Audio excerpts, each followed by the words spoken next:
Italy has voted in its most right-wing government since World War II, and the Brothers of Italy party is set to make its leader, Giorgia Meloni, the country's first female prime minister. Chris Livesay is in Rome with reaction to this vote and Meloni's response to accusations that she's a fascist. Chris, good morning. Good morning. Yeah, it's a stunning victory for Giorgia Meloni and her Brothers of Italy party. Stunning because it was just a fringe party until a few short years ago, and stunning because of Italy's disastrous history the last time a hard-right party came into power. Her name is Giorgia Meloni, and to the Brothers of Italy party, she's here to put traditional Italians first. The fundamental problem in Italy is becoming the illegal immigration. Too many immigrants. She wants, for example, to protect the traditional family, a family composed by a mom, a dad, and sons, for example. How does she do that? Not admitting the marriages between people from the same gender. Italy's conservative superstar fiercely opposes adoptions and surrogacy for same-sex couples. People like Alessandro Valera and his husband, who have a little girl. She's trying to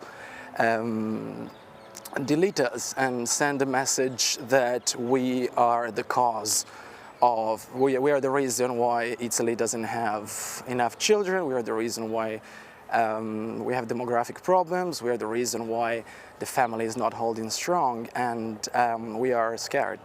The 45-year-old firebrand insists she's no fascist, just a proud conservative and nationalist, comfortable, nevertheless, with some of the hallmarks of Italian fascism, like this motto: God, fatherland, and family. Exactly 100 years ago this fall, fascist dictator Benito Mussolini staged his historic March on Rome, eventually marching the country into 2 decades of dictatorship and alongside Hitler into World War II.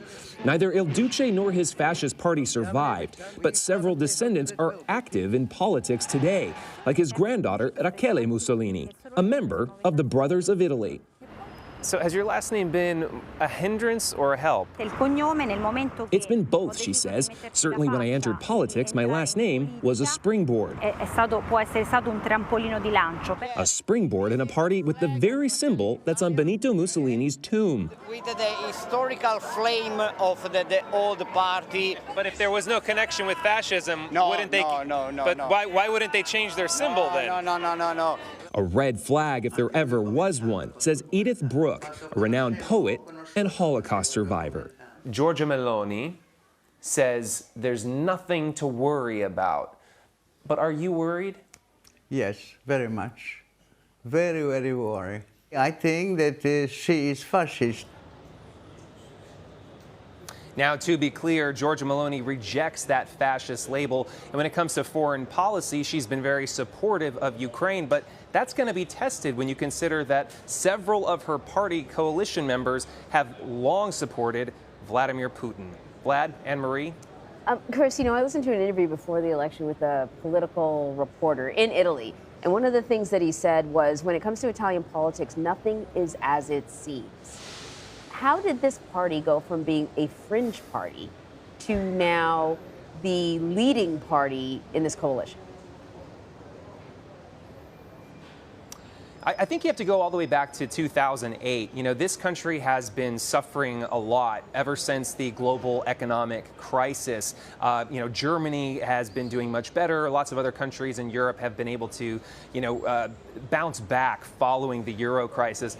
Italy has some of the highest unemployment numbers, especially very high youth unemployment numbers. Then you fast forward to this summer when the previous government collapsed. The Brothers of Italy stayed outside of that government. It stayed outside of the coalition, even though it had the numbers to join the government. And by doing so, voters seem to see it as having maintained a lot of its integrity. So in other parties who were seen as having compromised just to get into the seat of power, the Brothers of Italy looked like they were relatively pure and they had some backbone. And, I think Italians are just basically fed up with a lot of the mismanagement of the country, and they're willing to roll the dice when it comes with this relatively new and unknown party.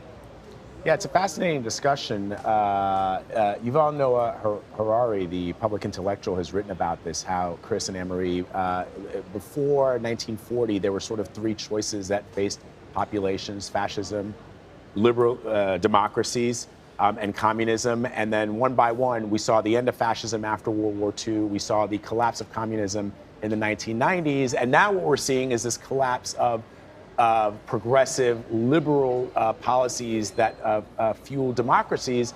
And that has left this gaping hole in people's lives, asking them to grasp onto something. Perhaps it's something from their past. So the question, of course, then becomes, well, what is Giorgia Meloni offering to the people that is different than what they have now?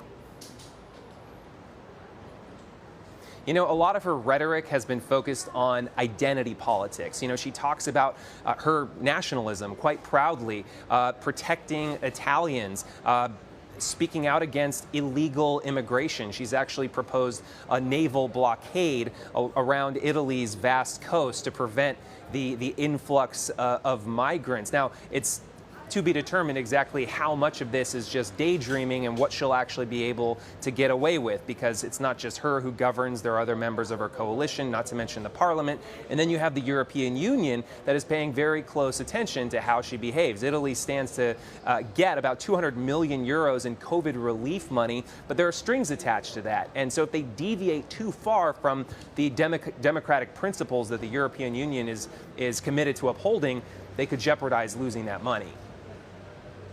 All right, Chris Livesay for us in Italy. Thank you, Chris. We appreciate it as always.